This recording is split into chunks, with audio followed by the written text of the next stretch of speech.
Bien, bonsoir à tous. Merci encore une fois aux différents sponsors qui nous ont aidés pour organiser cette soirée. Merci à vous d'être venus. Chaque fois un peu plus nombreux, c'est vraiment sympa. Alors, je vais vous parler d'un sujet d'hyper actualité en chirurgie du genou, arthrogénique muscle inhibition, avec une espèce d'état des lieux et des perspectives sur quoi on avance et sur quoi on voudrait publier, ou en tout cas faire avancer la recherche. Je vais commencer par une aparté qui me tient vraiment à cœur. On est des praticiens, on n'est pas des techniciens. Moi, mon métier, c'est pas de mettre des ligaments dans les genoux. Vous, le vôtre, c'est pas de rééduquer le ligament. Vous, votre métier, et le mien, c'est de prendre des gens sportifs qui se sont blessés et de les ramener sur le terrain après. C'est vachement important de comprendre des choses comme ça. Et notre métier a deux échelles importantes.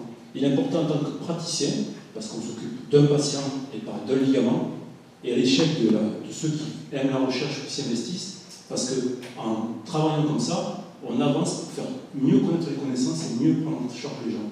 Donc ce n'est pas un ligament qu'on traite, c'est un patient. Et ça, c'est très important de bien comprendre tout ce qui se passe autour pour arriver à améliorer les choses. Parce que si vous n'avez jamais réfléchi à comment un patient contacte son quadriceps, mais que vous faites la meilleure technique du monde pour reconstruire un LCA, ça ne va pas aller bien loin. Donc c'est vraiment toutes les composantes importantes.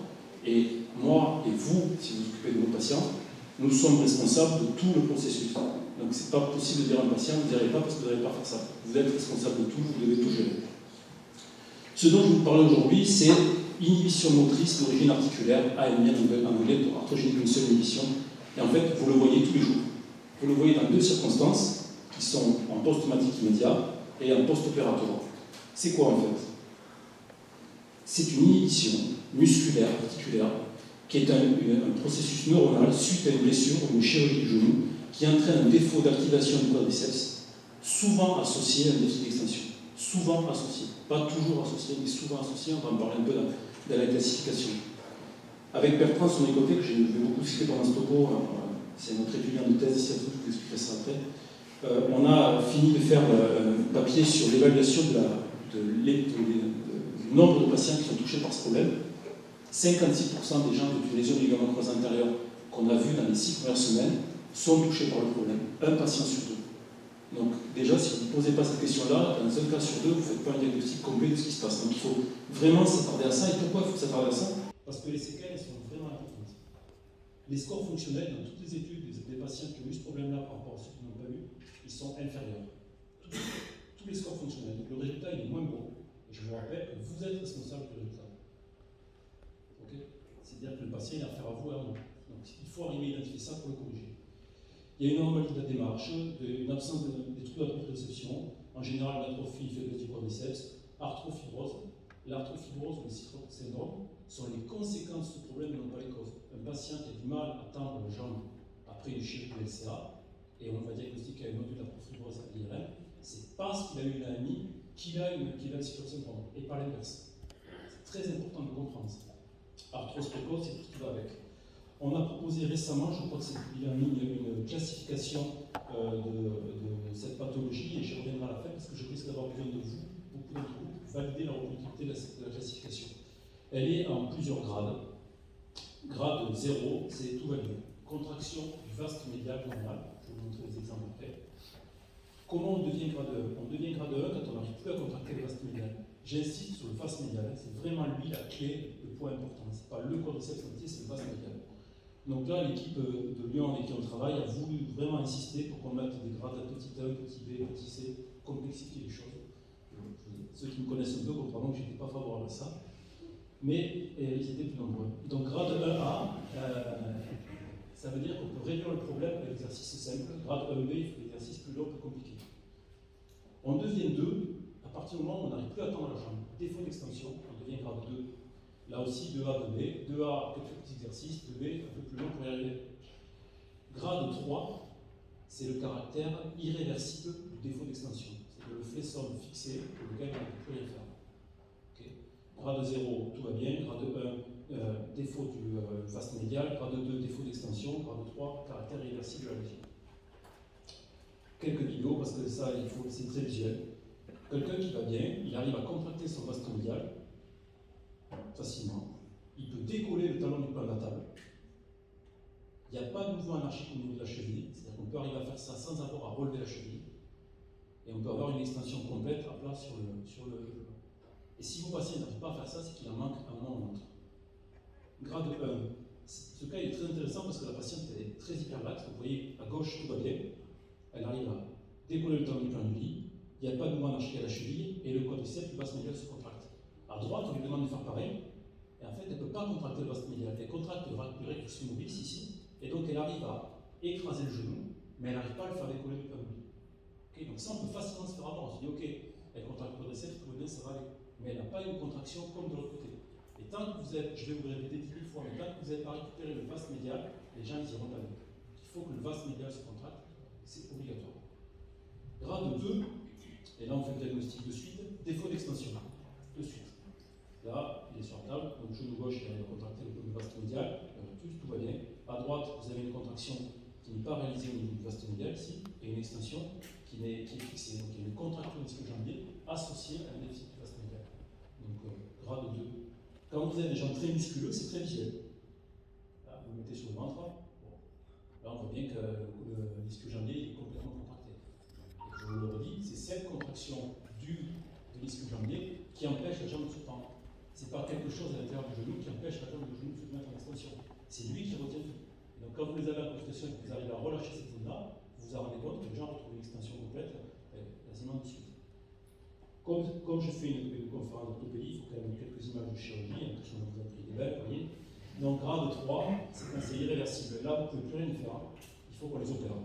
Et pour les opérer, il faut qu'on refasse un release postérieur, c'est-à-dire qu'on casse les coques postérieures qui se sont rétractées pour pouvoir redonner une extension complète. Ça, ce sont les conséquences de contraction du ischio-jambier trop longues et trop maintenues. Okay, on ne va pas couper les ischio-jambiers, on va couper les coques qui se sont rétractées parce que les ischios étaient rétractés. Ces gens-là, on va les opérer que si on a des cycles post-opératoires qui vont être complètement carrés, où il faut vraiment qu'on restimule le vaste médial immédiatement après. Quelques mots de physiopathologie, parce que c'est vraiment ça qui est intéressant pour arriver à appréhender la thérapeutique. Il y a 3 composantes. Il y a un facteur local, facile à identifier, facile à comprendre. On a mal au genou, on a des fâchements intra-articulaires. Il y a des voies réflexes spinales. Alors moi, je ne suis pas neurochirurgien, donc je vais essayer d'expliquer ça, mais pour moi, c'est des gens obscurs. Et des modifications supraspinales, donc cérébrales. Ces phénomènes locaux, ils ont une implication sur le fonctionnement neurophysiologique. Et c'est assez peu fréquent de voir des phénomènes périphériques qui vont avoir une implication cérébrale. En général, c'est dans l'autre sens. Donc je vais vous raconter un peu comment nous, on a avancé ici, dans le service, pour comprendre cette physiopathologie cérébrale. Tout, comme d'habitude, comme à chaque fois dans ce genre de problématique, c'est une rencontre. Moi, je suis allé voir Bertrand, son côté opéré, puis on a commencé à discuter, et il m'a dit moi, j'aimerais bien faire une thèse de science sur le sujet de ces implications cérébrales. Je pense que le problème est cortical. J'ai de l'argent par Ramsey, Général de Santé. J'ai une équipe de recherche avec moi. Et j'ai dit, moi, j'ai pas d'argent, mais j'ai un service hospitalier universitaire. Et puis, on a le groupe Tonic, qui est très novateur en imagerie cérébrale.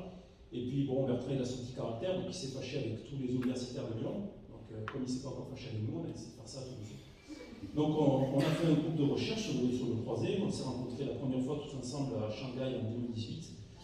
Vous voyez, je n'avais pas encore de costume, c'était vraiment difficile à cette époque. Et donc, le truc a abouti, et en décembre de cette année, il va soutenir sa thèse de science, qui est le plus haut diplôme universitaire, qui est très peu fréquent chez des chirurgiens qui ne sont pas universitaires comme nous, sur ce sujet-là, parce qu'on a réussi à démontrer que l'origine du problème, il est cortical. Et vous avez les premières images en publication de l'étude. On a pris 20 patients qui avaient une AMI, 20 patients qui n'avaient pas une AMI pour la même pathologie, mais on leur a fait des IRM fonctionnelles cérébrales. C'est-à-dire qu'on les met dans l'IRM et on regarde, je vais vous le dire avec les mots, on regarde les zones qui sont stimulées. Et en fait, quand on est allé au laboratoire de neurosciences, donc déjà, tu arrives, tu es orthopédiste, tu as chirurgie de genou, on dit laboratoire de neurosciences, les mecs, je pense que tu as trompé l'étage, on va vous expliquer. Et ils nous ont dit, on n'étudie jamais les conséquences centrales d'un problème périphérique. Donc ils ont été hyper intéressés par le sujet. Et donc Patrice, qui est un des directeurs du labo, a fait des études d'IRM fonctionnelles, et quand il a fait les analyses, il a fait un premier coup d'analyse au 10 patients, ce qu'on fait jamais, pour voir où c'est qu'on en était, et il nous a appelé, il a dit c'est complètement fou, les images sont complètement différentes entre les groupes. C'est-à-dire que les zones cérébrales stimulées sont absolument différentes dans un groupe avec AMI et un groupe qui n'a pas d'AMI. Complètement différentes. Et dans tous les cas, c'est-à-dire qu'il n'y a pas un patient qui est à AMI mais qui a une anomalie et qui n'a pas de l'autre, les deux groupes étaient complètement séparés. Donc il y a clairement une implication cérébrale de ces problèmes, et ça, il faut tenir compte de la rééducation, je peux dire comment. Donc il y a 3 niveaux. Niveau local, un niveau cérébral et un niveau on va dire spinal, de contraction locale. Donc le niveau local, c'est la douleur, le niveau cortical, on vient d'en parler, et le niveau spinal, c'est-à-dire que c'est un réflexe reptilien qui fait que quand ça ne va pas, les plombs sautent, les ischio-jambiers se tendent et le quadriceps se relâche. Ça, vous l'avez tous vu, on l'a tous vu, c'est comme ça que ça marche. On vient de terminer notre papier sur les facteurs favorisants et facteurs de prévention. C'est assez étonnant. Donc, qu'est-ce qui favorise ce type de pathologie? Qu'est-ce qui va entraîner une anémie?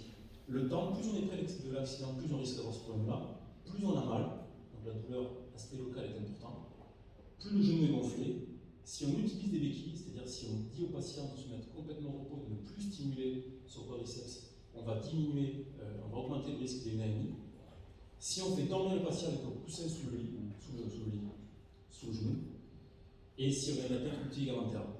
Mais qu'est-ce qui protège? Qu'est-ce qui t'empêche d'avoir ça? C'est le fait de l'avoir déjà eu. C'est là qu'on voit que l'implication corticale et cérébrale est importante. C'est-à-dire que si tu t'es cassé le croisé et que c'est une deuxième fois que tu te casses du même côté, tu as 40 fois moins de chances d'avoir ce problème.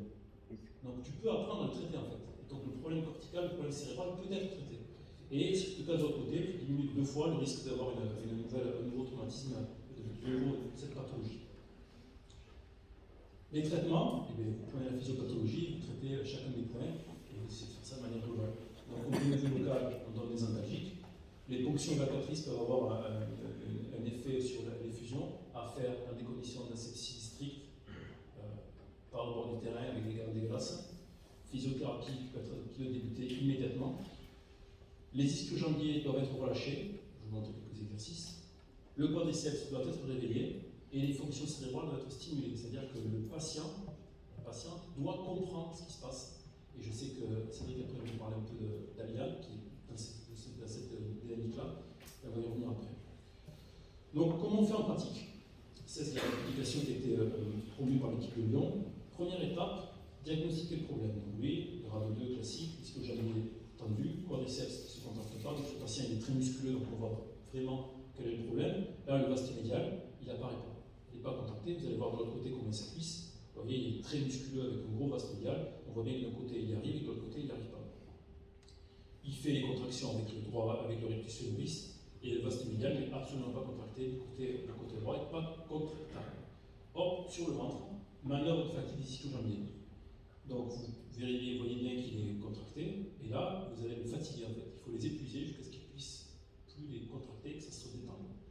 Donc, contraction relâchée, contraction relâchée, contraction relâchée. Ça fait très mal. Voilà. Donc là, il va vous détester. C'est normal. Il faut qu'il arrive à relâcher la zone pour pouvoir retrouver l'extension complète. Il y a 2 choses qui font mal, c'est le fait d'épuiser les ischio-jambiers, et la deuxième, c'est de retrouver l'extension complète. Quand ça fait 10 jours qu'on n'a pas tendu la jambe, c'est douloureux. Et ensuite, une fois qu'on a vérifié ça, il faut les remettre sur le dos. Mais alors là, attention, il faut bien vérifier que les ischio-jambiers ne se recontractent pas à ce moment-là. Donc il y a un gros travail de relâchement.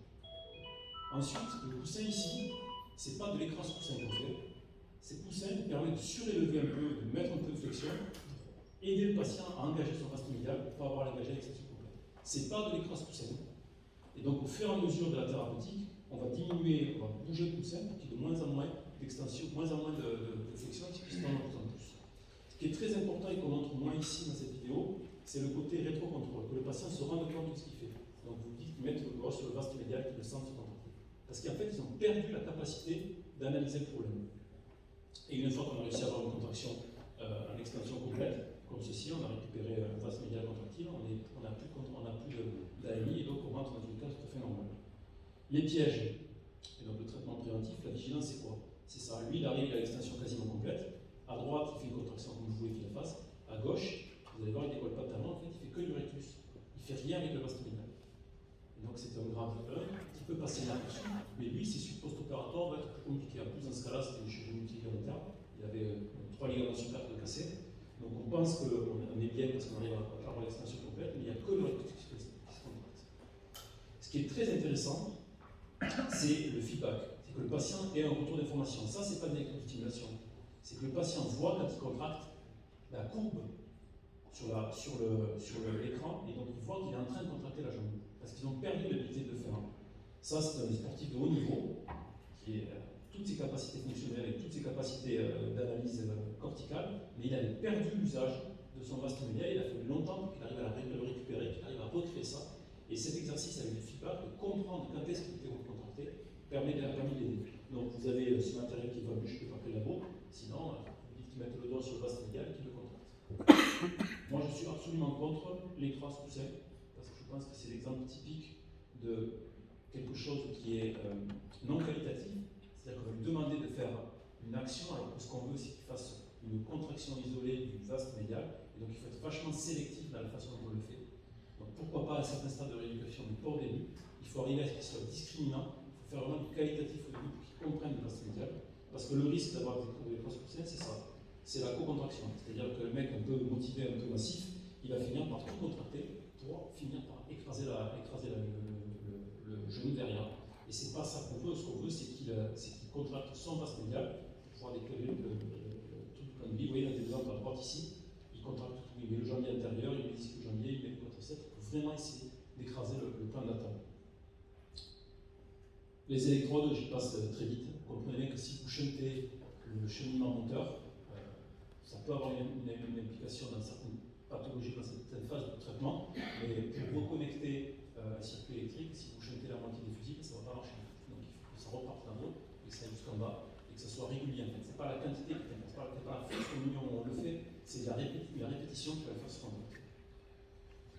Donc tout ça pour vous dire qu'il faut bien prendre en compte la globalité de la fonction, qui va de là-haut jusqu'au muscle qui se contracte, et que moi je reste à peu près convaincu que le futur de la chirurgie du genou sera cérébral.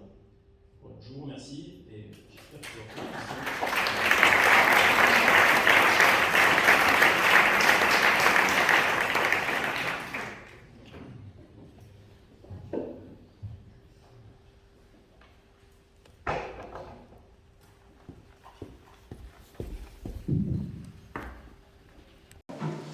Bonjour, déjà merci pour l'intervention. Et j'avais une question, donc pour diagnostiquer une ALIS, c'est un manque d'extension au niveau du genou, mais comment, enfin, c'est peut-être exagéré, mais comment on peut savoir à 100% qu'on est là-dedans? Et c'est le diagnostic différentiel ou... Le point clé, c'est le vaste médial. Okay. Il faut qu'il y ait une contraction du vaste médial. S'il n'y a pas de contraction du vaste médial, tu es rentré dans le tableau d'analyse. Ensuite, il peut s'associer à un déficit d'extension, mais qui peut être de plein de causes différentes. Mais c'est vraiment, le point clé, c'est le vaste médial. Dans le genou, quand il est organisé en deux condyles, le condyle médial, pour la partie médiale du genou, c'est la partie statique. Et le vaste médial, c'est ce qui permet de faire le rond, la porte qui tient la zone, qui te verrouille tout ça. Et donc, lui, tant qu'il n'est pas revenu, tu n'as jamais de statique et tu n'as jamais le contrôle complet. Et les patients qui l'ont perdu et qui le retrouvent, ils voient la différence tout de suite. Ils vous disent, alors on ne l'avait plus, on le retrouve, ils le sentent immédiatement. D'accord, donc c'est au visuel, on voit le... Si on voit le palpé. Ouais, ok. Merci beaucoup. David.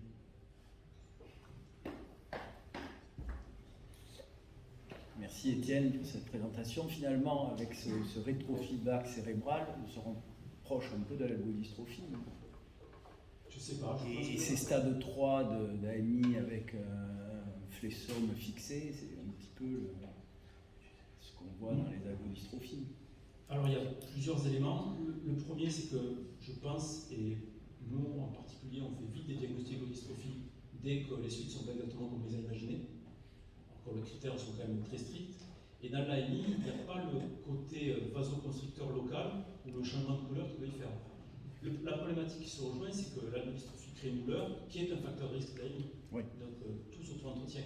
Mais je suis vachement méfiant sur le diagnostic de la dystrophie, qui est vraiment, à mon avis, trop facilement fait, surtout avec l'appui d'une scintigraphie, à qui je pense qu'on prend tout le monde dans la salle, on fait une scintigraphie, on a tous une fixation quelque part, donc on a tous une algo. Alors soit on est tous malades, c'est une option, soit on est un peu abusif dans le diagnostic. Donc, parmi ces algos, il y avait certainement des AMI. Exactement. C'est dans ce sens-là qu'il faut le voir. Exactement.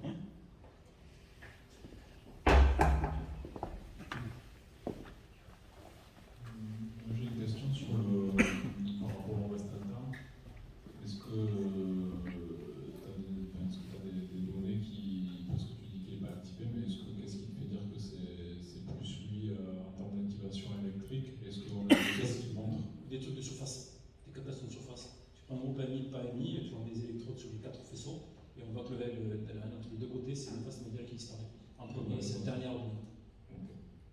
C'est lui là que j'ai.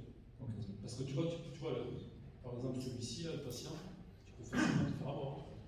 Il a un rectus fémoral qui est bon, il a l'extension qui est complète, mais quand tu regardes, il a complètement pas de contraction du vaste médial. Il n'y arrive pas. De ce côté, il a rien. J'ai bien remarqué comme toi, mais je voulais savoir si il avait des Il n'y a rien qui est très objectif. Si la question est, il y a un examen, on met 2 électrodes et on voit si ça contracte ou pas, tu peux le faire avec de l'électroïmographie de surface, mais je ne pense pas que ce soit des trucs d'usage au quotidien. Je vois pas. Non, pas forcément au quotidien, je parlais En physiopathologie, ouais, ça c'est bon. Après, juste, pardon.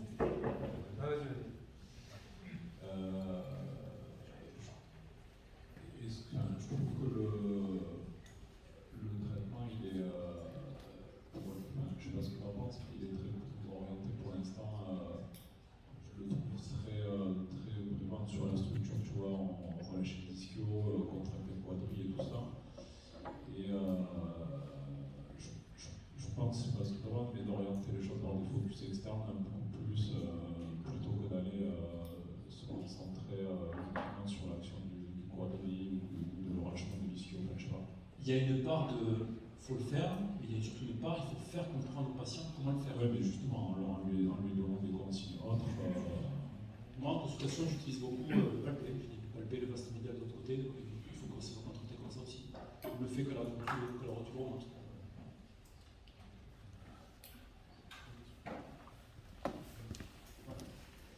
Oui, c'est fait ça, c'est bon.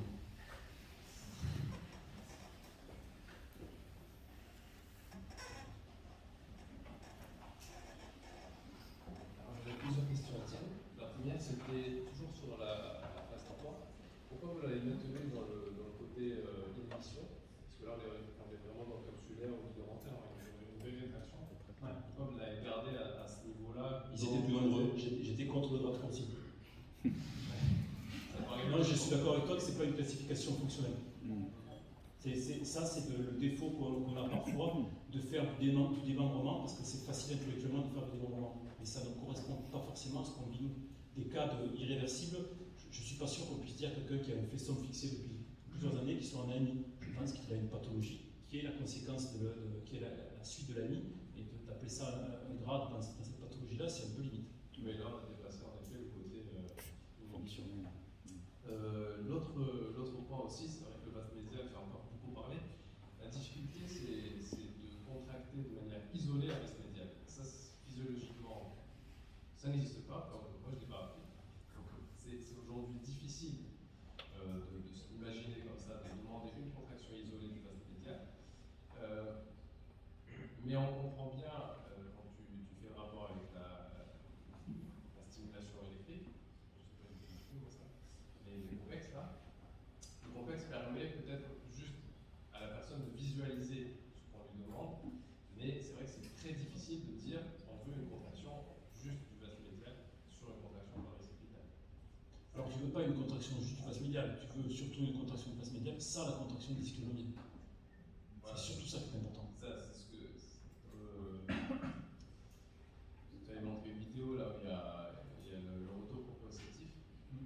En effet, en principe, il y a aussi une électrode pour vérifier qu'il ne contracte pas l'ischio-lambien en même temps qu'il contracte. Exactement. Ça vous bénéficie aussi.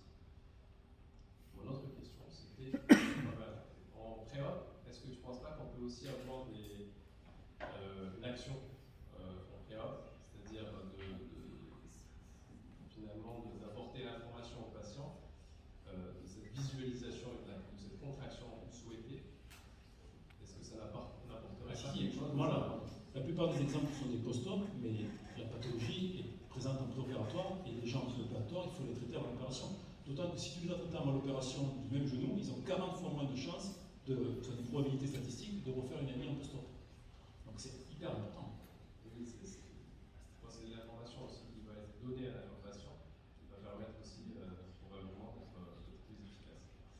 Et l'information dans ce stade-là, qui est de l'éducation thérapeutique, c'est de leur faire comprendre qu'il faut qu'ils le fassent. Qu'il faut le faire et que ça, personne ne pourra le faire pour eux. Tu peux aller au kiné 8 heures par jour, si tu ne le fais pas de toi-même, tu ne vas pas y arriver. Et la question, c'est là, c'est vraiment le point qui est important.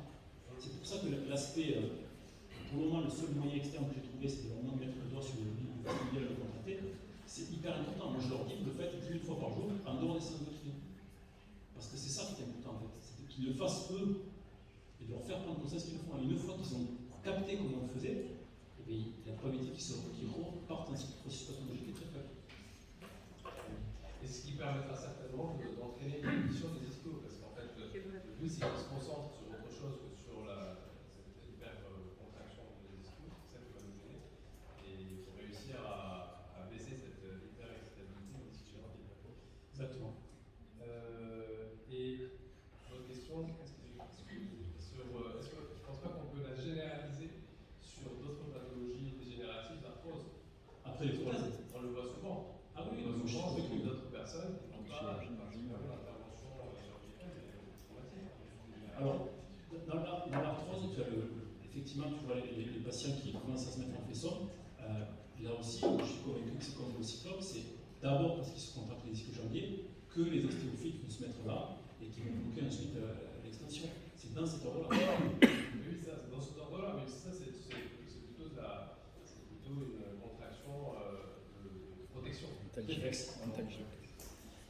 La dernière question, sur les sartorius, pourquoi vous ne vous intéressez pas plus à ce muscle qui est un peu un casse-pied, parce qu'il a cette capacité de faire une flexion du genou et il va venir aider cet ischio à travailler plus fond. Et la proximité qu'il a avec le bassin médial fait aussi ce rôle. Sur les prochaines croisées que je fais, je promets, je vais analyser le Sartorius. je le vois à chaque fois. Donc là, la prochaine fois, crac. C'est le demain, crac, le Sartorius. Demain, on va tuer les Sartorius. Je crois qu'il y a des questions à l'autre. Du coup, c'est un critère d'exclusion maintenant, tu les opères pas si on a une. Il ne faut pas les opérer si on a une. En tout cas, il faut contrôler qu'elles soient côté avant. Donc cela, je les revois avant. Ouais, moi j'ai une question, c'est plutôt sur après une opération, notamment pour les croisés. À partir de quel moment tu t'inquiéterais vraiment d'une présence d'une grosse AMI qui. 15 jours. Ça, c'est bien montré. Au-delà de 15 jours, si tu n'as pas réglé le problème dans les 15 premiers jours, la probabilité que tu nécessites une arthrolyse, c'est-à-dire un geste chirurgical pour nettoyer l'articulation, elle est multipliée par 10 ou 12. Donc c'est dans les 3 Ça, semaines, moi, je les on vois. va récupérer. Moi, je les vois en visio à 15 jours. Là, si tu n'as pas l'extension, c'est la guerre devant l'écran, j'aide tout le monde. Et s'ils l'ont pour 3 semaines, je les vois en consultation et là, ça va pas bien gérer. Donc là, il faut arriver à activer les choses. Ça se joue au début. C'est vraiment au début que ça se joue. Il faut le faire comme ça. Et si même les mecs veulent poser des questions, alors en ce qui connaît rien au genou, mais j'ai souvenir que les ligaments-plastiques faisaient aux ischio-jambiers. ouais. Et j'avais pas tout. C'est pas le table comme ça. Donc il y a la gaine qui est conservée avec le corps musculaire qui vient tirer. Donc tu penses que c'est suffisant pour entraîner une Ah, je contraction? pense pas, c'est sûr que c'est suffisant. Non, mais ça, je ne doute pas de tout ce que tu as raconté. J'étais quand même dans le doute du fait que tu prélèves quand même des tendons ischio-jambiers. Si je retiens vos commentaires à tous, c'est que j'en avais pas assez en fait. On va faire une Quoi qu'il en soit, tu et as des contractions réflexes qui sont assez violentes. tu enlèves, tu laisses le corps musculaire quand même. Donc ça revole sur la gaine qui est à côté. Enfin, 15